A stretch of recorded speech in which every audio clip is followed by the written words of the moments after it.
Team India में कितना talent है और कितनी टीम इंडिया में बेंच स्ट्रेंथ मजबूत है, इसके बारे में आपने कई बार सुना होगा। कई बार आपने ये भी सुना होगा कि टीम इंडिया में यूं ही दरवाजे जो हैं लोगों के लिए नहीं खुलते। कई बार आपने ये भी सुना होगा कि एक बार जो टीम इंडिया से बाहर हो जाए उसके लिए दरवाजे बहुत मुश्किल से ही खुलते हैं और ये सभी चीजें एक बार फिर से साबित होती हुई दिख रही है। एक खिलाड़ी ऐसा भी है जिसने भारतीय क्रिकेट टीम के लिए वीरेंद्र सहवाग के बाद तिहरा शतक लगाने का कारनामा किया और तिहरा शतक लगाने के कुछ मुकाबले बाद ही वो बाहर हो गया। फिर उसके बाद कई सालों तक गुमनामी, यानी कि डोमेस्टिक क्रिकेट में उन्होंने परफॉर्म किया लेकिन गुमनामी की ही एक तरीके से जिंदगी जी, क्योंकि उनका उनके नाम की शोर या गूंज या विचार भी किसी ने नहीं की। लेकिन अब वो खिलाड़ी रनों का अंबार लगा रहा है, शतकों का पहाड़ खड़ा कर रहा है और वो खिलाड़ी कोई और नहीं बल्कि करुण नायर है।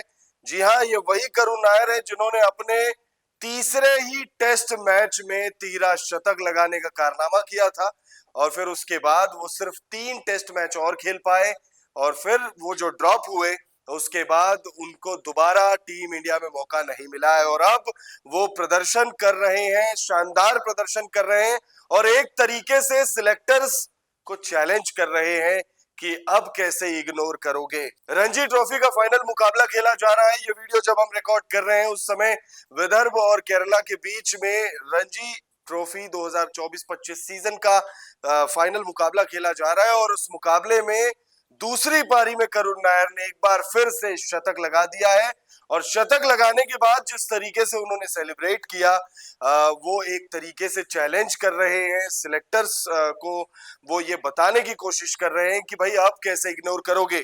उन्होंने अपने सेलिब्रेशन स्टाइल में कुछ यू इशारे किए जब उन्होंने अपना शतक पूरा किया। स्टैंड्स की तरफ उन्होंने ऐसे 9 उंगलियां दिखाई है और वो ये जो उनका सेलिब्रेशन स्टाइल है वो एक तरीके से सीधा सीधा सवाल है सिलेक्टर्स को, टीम मैनेजमेंट को, कि भाई अब कैसे मुझे इग्नोर करोगे।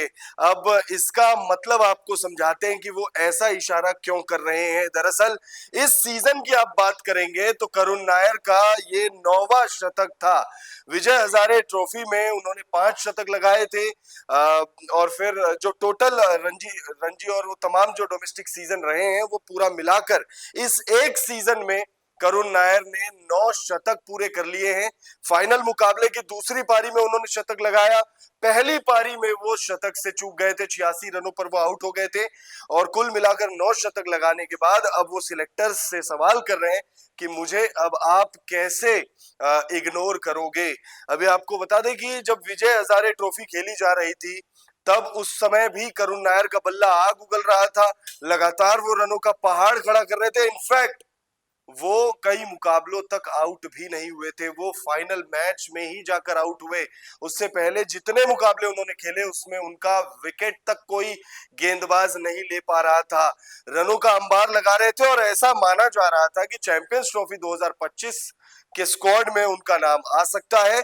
चैंपियंस ट्रॉफी से पहले जो इंग्लैंड के खिलाफ ओडीआई सीरीज खेली गई उसमें उनका नाम आ सकता है, लेकिन ऐसा हुआ नहीं। उस वक्त जब चयनकर्ताओं से इस बारे में सवाल किया गया तो उन्होंने कहा कि अभी फिलहाल टीम इंडिया में करुण नायर जो कि मिडिल ऑर्डर में खेलते हैं उनकी जगह नहीं बनती है, इस वजह से हम उन पर विचार नहीं कर रहे हैं।